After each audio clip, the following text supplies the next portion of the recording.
In this video, I'd like to talk about athletes who looked up to or tried to emulate others in the sport that came before them, and then they were eventually able to surpass them. So this is part 2 of our Breaking Belief Barriers video. I did part 1 last week.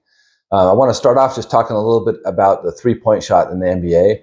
That was first introduced in the 1979-1980 season is when they first started the three-point shot.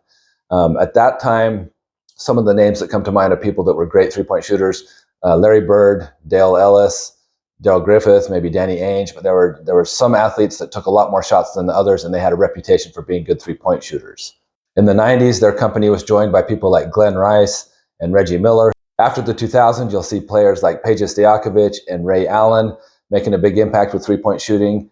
And then in the past 10 or 15 years, you'll see players like Klay Thompson, Damian Lillard, James Harden, and of course, Steph Curry, who has just become ridiculous when it comes to shooting. So just to show you how far they've come when it comes to three-point shooting, that first year they introduced the three-point shot, Larry Bird attempted 143 three-pointers that whole season. He made 58. And last season, Steph Curry attempted 750, and he made 285 of them. So it's amazing to see how the three-point shot has changed the game of basketball so much over the years. If you look at some of the players we thought were amazing three-point shooters back in the 80s, compared to today's players, they hardly even hoist up a three, back then. So it's very interesting. Also, everyone shoots a three now. Big men taking threes, it's just a standard thing. And it's funny how that belief has changed from 30, 40 years ago, how it was just such a different game. But again, that standard, they keep setting the standard, setting the bar higher, making it possible for people to see what the potential is, and people keep passing it every year. So I think that's an amazing thing to watch. So I want to talk a little bit about competition dunking for a minute, how that's changed over the years. When I was a young kid, my hero when it comes to sports was Dr. J. I mean, he was just a rock star, so exciting, so fun to watch. And I remember seeing an interview with him when he was asked who he looked up to and who he tried to pattern his game after. And he said it was Elgin Baylor. He said Elgin could hang in the air. He had creativity. He had great leaping ability. You've probably all seen the dunk contest back in 76, 77, I believe, when Dr. J dunked from the free throw line to win. And that was pretty impressive back then. But it's interesting how people have taken it a step further and keep building on that. So Jordan, during his dunk contest, he did that same free throw dunk. But then he also did it where he did a little double pump movement and some kicking out the legs, doing some flair to make it more exciting.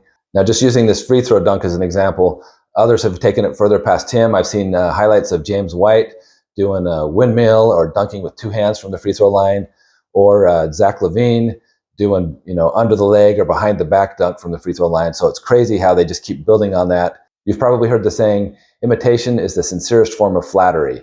And that's true in sports. You'll see everyone wants to be like Mike. Sometimes I dream that he is me. So when it comes to competitive dunking, we've seen tons of progress there. People setting the bar higher and doing new things that we didn't think were possible. And it's just kind of cool to see how much it's grown. And when you look at some of these pro dunkers that aren't even in the NBA, but just guys like Jordan Kilgannon and Isaiah Rivera, these guys, it's insane what they're able to do. And it's just so amazing. It's interesting how so many times we think something's impossible until we see it happen for the first time.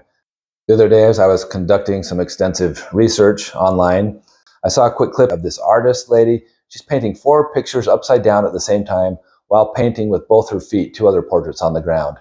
I mean, what kind of witchcraft is this? This is insane. So I'm watching this just baffled how that's possible. And then I realized if we started doing this with kindergartners, telling them that's normal, and you had little workstations where people drew like this, you'd probably be surprised within a 5-year period how many little kids would be able to crank out stuff like this. It's all a matter of belief, association, and expectation. Those are huge things.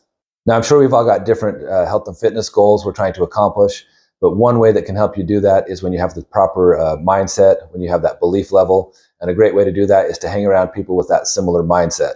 So whether that's a coach or a mentor, somebody you can emulate, a role model, whatever you call it, being around the right people can make a big difference to your belief and to the results you're getting. Thanks for watching. Next week I have a video that's so good, but I can't even tell you what it's about, so you just have to check back then and see it.